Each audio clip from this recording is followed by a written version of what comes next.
Traci Ellis Ross had an idea that, you know what, marriage licenses should have an expiration. It's an opportunity that we may not see as an opportunity just yet, just because it seems controversial. Setting this time frame does not delegitimize the hope that your marriage will last. We demonize humans growing apart, which is a natural thing, and we force them to stay together and then make them feel bad when they divorce. After a year or two, you're like, man, I really, really like you. Instead of upgrading the ring, baby, we are upgrading the license. Speaking of women that I really fuck with, but I guess never got married, but be talking marriage though? Okay. Okay. Anyways, Traci Ellis Ross, my boo, one of my favorites, had an idea. Apparently it wasn't to say I do, but instead it was to say, it was to say that, you know what, marriage licenses should have an expiration, right? After about 4 or 5 years, it automatically expires. And you have to be the one to actively go out there and renew it. She felt like, you know what better way to keep people more actively engaged, right? When your driver license come up, what you do? Go and renew it, right? Because you want to be on the road, right? So I think she's making that correlation. So what are y'all thoughts? Like, is this something that with the state of things in our community that we really should consider? I personally love this ideal, and I want to tell you why. I love it because relationships evolve, love changes form, and sometimes it just ends. And that's not a failure, that's growth. I think giving people this opportunity may actually encourage more marriages in our community, because the biggest thing we hear is this whole romantic forever. And nowadays, men and women both are hesitant on the whole forever piece of it, right? To death do us part and so forth, especially considering when we talk about the divorce rate and just divorce in general. So if you have 5 to 7 years and the best part about this to me is that if you really want this person, then that means you're going to show up as your best person every day. If you really want, or maybe the last 6 months, but at the minimum, because people have short memory, but at the minimum, you're going to put in the effort to make sure you keep this person if that's the person who you really want to be with. And I actually think it'd be cool if they do it like the license where I can just auto renew online, right? After having discussions like, oh yeah, I'm auto renew, same pick and everything. So the ideal to me that love, and while, like I said, I've been married for a long time, and while I think it's romantic, this whole Disney fantasy and all that good stuff, I don't think it's realistic in modern times right now as we currently stand. And so this provides more opportunity. Now, do that mean the divorce rate may actually go up? Yes, but it also means the marriage rates go up, because every 5, it's like a car. Like you guys like to use analogy. Now, this is a place where the car analogy is perfect. You trade it in after 5 years. All this time, after all these seasons, that's Finally got it. This is the She finally came around. right? It suits her. And I think the analogy suits her now. That's why. It only took 6 seasons. It only fits her narrative. It works. And it so happened to work out because you guys compared it to a driver's license. I'm like, you know what? Let's use the whole car analogy all the way around then. And I think that a lot of times women would just be more honest about their emotional fatigue if that's the cause of them leaving the relationship. And men won't have to worry about cheating. They can just leave. Like, oh, well, we're hitting this 5-year mark, or, well, we're hitting this 4-year mark. I'm getting that 5-year itch. So let me go scratch that. And so I don't know. I just think it's an opportunity that we may not see as an opportunity just yet, just because it seems controversial. And look, I think that, of course, I grew up in a household that you were told marriage is forever. But my aunts were mostly divorced and my mom was divorced. And so clearly marriage is not forever for everybody, right? So setting this time frame does not delegitimize the hope that your marriage will last. What it does is it does make more accountability more present there. I think Esna made a great point with that. Because if you know, hey, in 5 years, this person could bolt, then you're going to try to show up so that if you like this arrangement, this partnership that you all have, this relationship, you're going to try to make sure they renew. You're going to try to give them reasons to renew all the time, right? So many times people make decisions even more frequently than 5 years, like, do I really want to stay in this marriage or not? And it's great that conversation would already the ice would be broken on it, right? I think that's great. But I think there's another part that is even better. Because if you did know that your marriage was up for cancellation or renewal in 5 years, you'd negotiate a whole lot better. You would plan the end at the beginning and say, listen, when we separate, if we separate, if in 5 years this don't work, we separate like this, and this, and this, and this. It can be amicable. because there's already space here for you all to see each other on to another's place. You know what I mean? If you don't want that, then you just do what you got to do to make it work. I think it's really, really good. So many people get married and they feel like their spouse switched up on them. They don't love them the same. They don't move the same. They feel like they're trapped by society that says, it's to death do you part, and they don't want to catch a murder charge, and they shouldn't, right? Don't do that.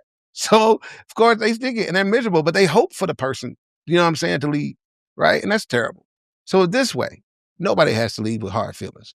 Everybody knows we are taking this one day at a time, and then in 5 years, we're going to be like, hey, you still good? Yeah, I'm still good. Or however long it takes, right? And maybe the time couldn't have to be set by everybody. You can pick your own time, but I think it's a great idea.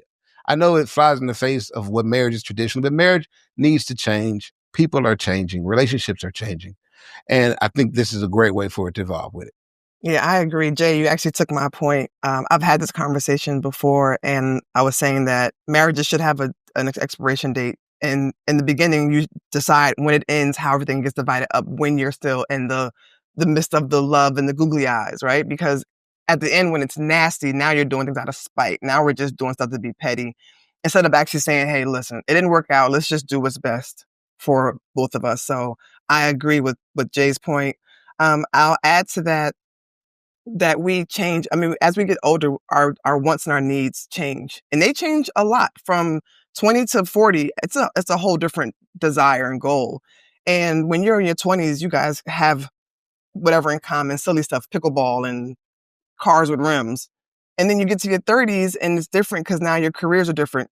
One may travel for work, one may want to work from home, and the other one's tired of traveling because they travel for work, and the other one wants to go out. And it happens, and it's okay that these things happen, but we demonize humans growing apart, which is a natural thing, and we force them to stay together and then make them feel bad when they divorce. So I think having this implemented would allow for people to trade in their model and try something else. And you know what? They may double back after moving on for 5-10 years and be like, you know what? Such and such was a better fit for me, and come back and say, hey, let's try it again.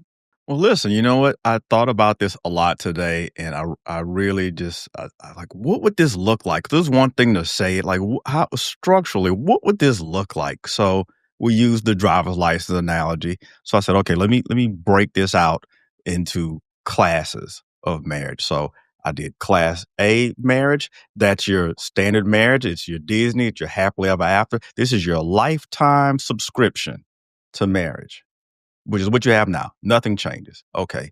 Then we get to the Traci Ellis Ross license, which I call the Class B license. This is one, it's a little more mid-range.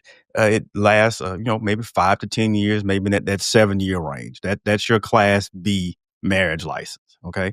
Then we get Class C license, which I call I'm trying to see something license. Okay. This kind of shaky. Well, this will last maybe 1 to 3 years. And you know what?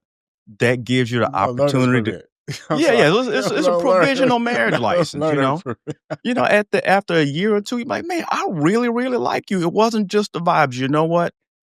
Instead of upgrading the ring, baby, we are upgrading the license. We are going all in. We might upgrade to the lifetime subscription. I fuck with you that heavy, right? So there's some room for growth. And then, of course, I can't forget about the alternative community, the Class P license for the polyamorous people. And that's just acknowledging that there's more than 2 people in the marriage. You don't have to get it. Nobody's forcing you to do it. It's just available. So that's my 4 classes of marriage license: Class A, Class B, Class C, and Class P. I think that would work. I have to dig into it a little more. But what do you guys think? Well, first of all, let me be the first to say that was brilliant. Bravo. I mean, come on, man. Bravo. I mean, you're really that you took that analogy, that was brilliant for real. I honestly agree with all of that as far as like the different classes and all that. I think you took that to the next level, 1,000%. I'm gonna see some license. It's hilarious, by the way. To see some license. Class C is a learner's permit. Class C is hilarious. That's fire though. That's fire, right? Like, so because what that does is you allow the individual couples to make that commitment. Because this is what I was gonna say, right? I agree with most of what y'all was saying initially, but I was digging deep into my soul to try to find a contrarian way to oppose you all, because that's almost as fun as just doing this pod in general, right? It's like, I can trigger them and, but then when Delvin spoke, he kind of broke the ice a little bit, because I was getting ready to go in a little bit, right? So I think what I loved about Delvin, what Delvin said was he's stratified, right? So we're not making this a thing for everybody. Right? Because if you're scared, just say you're scared. You know what I'm saying? So if you want to get the other classes, cool. Y'all go ahead and do that. And so I guess my problem solving, solution thinking oriented person says, yeah, this would be great for the lesser of y'all who don't know anything about commitment, who don't really want to go down the road of self-exploration and hold yourself accountable to someone for lifelong. Like, can you do that license thing with kids? Oh, no, right? Because they're a lifetime commitment when you have them. Oh, okay. So we're talking about having them like in a marriage too. I mean, I don't know. I guess it depends on, I get it that yes, you can do your renew every 5, right? I get it. But I feel like there's a lot of people who would use that as a means to run the fuck off, because I think the way that she described the idea was that after 5 years, you would automatically fall off and you would actively have to renew. Right? It's a difference that if it was automatic and you had to actively like opt out, right? I think if it's that way, then maybe you have some safeguards. But it sounds like to me, if you're talking about that way, it'd be an excuse for some of y'all, because I might have been to some of y'all, let's be clear, around year 5, we're like, yo, deuces, because it was about year 4 where it was like, oh, touch and go. Right? Like, oh shit, my renewal is coming up. Whoops, well, right? So I guess for the sake of conversation, and really within myself, I just question whether or not, if you ain't built for it, then maybe it ain't for you. But then we want people to, I don't know. I don't know, because I kind of feel like part of the journey is that commitment part, right? Like, yes, it doesn't work out sometimes, true. But I feel like if it's rooted in that type of commitment, do you try harder? Do you fight longer? Do you evaluate deeper? Are you more accountable? Are you willing to do all the things just to make sure that when you said I do, that you wasn't bullshitting back then? You know what I'm saying? So I don't know. I do like it theoretically. I do like it in practice, because I mean, shit, a lot of y'all ain't getting married anyway. So shit, at least we get one on the ledger for the good guy, even if it's only a 4-yearer. You know what I mean? But I think if we're talking about the thing that marriage represents in terms of family, the things that we talk about like legacy and shit, I mean, yeah, you can probably plan that, do that with 5-10-year increments. I just think it hits different when both people are committed to trying to do it for a lifetime, as opposed to just trying to make the next renewal date. But I don't know. What do I know? I mean, no, I think you made a really good point, Nick. And to build on that, I think like the Class A down to like the Class C ones, like the Class A ones, you get more protections, and like the Class C ones, like, listen, we got to stop the 90-day fiance stuff, the scammers. So you don't really have a lot of protection with the Class C, And I think, this is a self-correcting problem to a degree too, because if you got somebody in your life, you're like, man, I'm not getting you any more wedding gifts. You get married every 3 years. We're going broke getting you wedding gifts every 3 years. Stop it. So I think that problem might fix itself to some degree. You could tie the kids to the Class A, right? If you're going to have kids, you got to have a Class A. Just all right. Go ahead. Sorry, S&M. Sorry for yelling. Oh, no, it's okay. I was actually going to transition. So you got anything else? No, we'll flush this out throughout the rest of the season, I think. But you made a good point, Nick. I'd love to hear about it in the comments, though, the feasibility of Class A with kids. You know what I'm saying? Because I think it might work. Maybe I run on a platform. Who knows? Delvin, that was brilliant, bro. I love that. I think that's a legit, like, different classes. I love that idea for real, bro. For real. Okay. Yeah, we'll flush it out. So I support it, especially considering that Class A gets more benefits to include, it comes with a lifetime of a child, the children guaranteed warranty, although technically we have a whole bunch of people out there that's having babies without any type of license in place.